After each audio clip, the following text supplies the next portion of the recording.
Yun, paring E. Ay, hindi. Blessed House. Yan, Blessed House Property PH. Nandito na tayo ngayon sa ating living area. And kung makikita nyo, yung ating pader ay white lang. Napakadaling bagayan ng mga gamit. And kung may ilalagay kayong painting or mga decor, madali lang pong bagayan. At ganun din yung ating ceiling. Mataas po siya. So, makikita mo na hindi masikip yung ating property. Even ito ay 50 square meter, di ba? And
you know, Blessed House Property PH. And today, samahan niyo po akong i-house tour kayo dito sa Sampaloc, Manila. And kung nakita niyo kanina, ang luwag ng kalsada natin. Hindi po kayo mahihirapang magmaniobra o pumasok sa inyong unit. And ito po ay may lot area na 50 square meters and floor area of 100 square meters with 3 bedrooms, 2 bathrooms, and 1 car garage. Ayan. Kasyang-kasya po ang isang SUV. And one ride din po ito papuntang U-Belt. Napakagandang unit, napakagandang location, good investment. So tara, samahan niyo po akong i-house tour kayo. Yun, paring E. Ay, hindi. Blessed House. Yan, Blessed House Property PH. Nandito na tayo ngayon sa ating living area. And kung makikita nyo, yung ating pader ay white lang. Napakadaling bagayan ng mga gamit. And kung may ilalagay kayong painting or mga decor, madali lang pong bagayan. At ganun din yung ating ceiling. Mataas po siya. So, makikita mo na hindi masikip yung ating property. Even ito ay 50 square meter. Di ba? And yan, kung makikita nyo, pwede kayo maglagay dito ng inyong sofa di sa kabila and ang inyong table sa dining. Yan, kasya po dito ang 4 to 6. Yan. And dito naman sa kabila yung ating TV. Yan. And meron po tayo ditong malaking panel ng window. Yan. Oops. Yan. Kitchen na. Di ba? So mga mahilig magluto dyan, ito po. So, meron na rin tayong stainless sink and faucet. May cabinet na rin po tayo dito. Mga lagayan ng condiments. Ayan. Tapos may drawer pa tayo dito. And dito, may cabinet pa. And yung ating lagayan ng rep. Ayan. Kahit malaking rep, kasya po. Open naman po itong space na to. And dito na tayo sa ating common bathroom. Uy, dyan na pala kayo, nauna na kayo. So, pagpasok nyo ng ating common bathroom, and meron tayong lavatory dito. Yan, may faucet na rin. Lagay ng tissue. At may bowl na rin tayo dito. Po tayong overhead shower. Yan, may faucet na rin po dyan. May drainage na rin po. Yan. Meron na rin po ditong tinatawag na sokalo. Yan, para hindi umano yung tubig. Palagay nyo na lang po ng glass sakaling para hindi mabasa yung inyong ibang gamit. Welcome po kayo sa bedroom number 1. Laundry po natin. Sa luwag po na itong laundry natin, pwede pong maging isang bedroom. Pero anyway, sa mga mahilig mag-barbecue or yung mga nagluluto ng mga mausok, saktong-sakto po ito sa inyo. Yan. And may space pa kayo dito para sa inyong washing. May malagayan pa kayo sa ilalim. At may faucet na rin tayo dito. May outlet po sa ilalim. Malaking drainage. Yan. May stainless sink. Yan. Faucet. At yung ating fire escape. Yan, no? Pakita ko. Ang luwag na ating fire escape, no?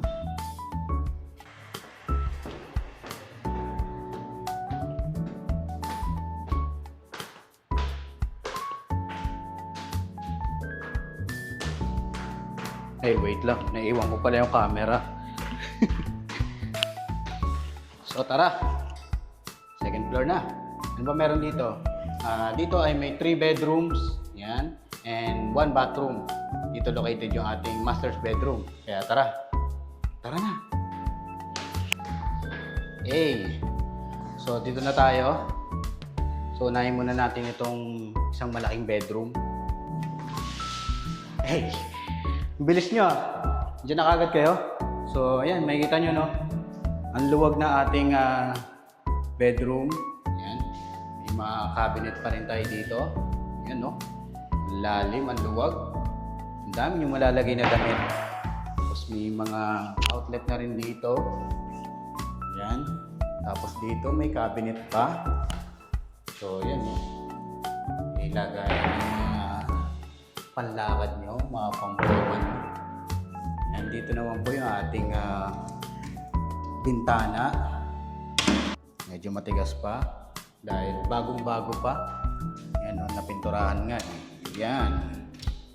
So, hindi kulob ang ating kwarto.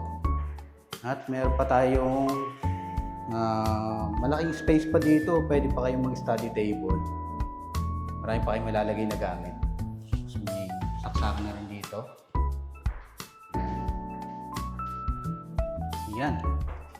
Dito sa middle room, hindi na sayang ang ating space. Nakapaglagay pa tayo ng overhead cabinet. Yan. Cabinet tayo. Malaki. Maluwag. Tapos may outlet. Kasya po ditong single na bed. Saktong-sakto to pang kids room. Or pwede rin storage room. Yan. Tapos may sliding window na rin tayo dito. Yan. Diba? So, hindi pa rin kulob yung ating middle room. Yan. So, bago tayo sa master's bedroom, ito yung ating common bathroom. Bale, ito yung shared bathroom natin dito sa second floor. Ganun din, may lavatory and yung ating bowl, may overhead shower. Yan, ganun din, may faucet na rin dito, may drainage. Same ng setup sa baba. Yan. Meron pa dito isang drainage. So, tara. Yes, yes, yes! Yo!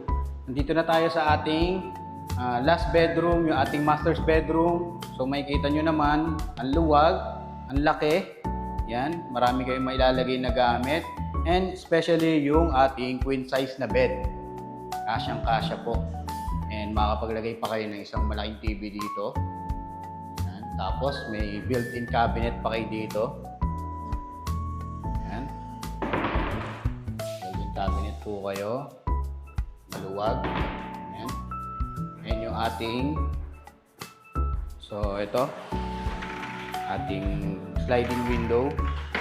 Kung gusto niyo lang po ng tanawin sa labas, or kung may mga food deliveries kayo, Shopee, madali niyo makikita. Oh. Yan. And dito po yung ating AC unit. May nakaabang po na butas dyan. And kung magpapalagay naman po kayo ng split type na aircon, pwede rin po dito. So, yan. So, ayan. Kung napanood nyo at nagustuhan ninyo ang house tour vlog na ito, please message nyo lang po ako sa aking FB page, Blessed House Property PH, and aking YouTube, ganun din ang aking TikTok account. And ito po yung aking number, 0969-565-7127. So, ano pa hinihintay nyo? Message na Mag-schedule na po tayo ng actual viewing. Malay nyo, ito na po yung matagal nyo nang hinihintay na bahay para sa inyong pamilya. So, ayan. Ito po yung presyo ng ating unit. Ayan. Pupost ko po sa aking video. Ayan. Maraming salamat po and God bless. See you po to my next vlog. God bless.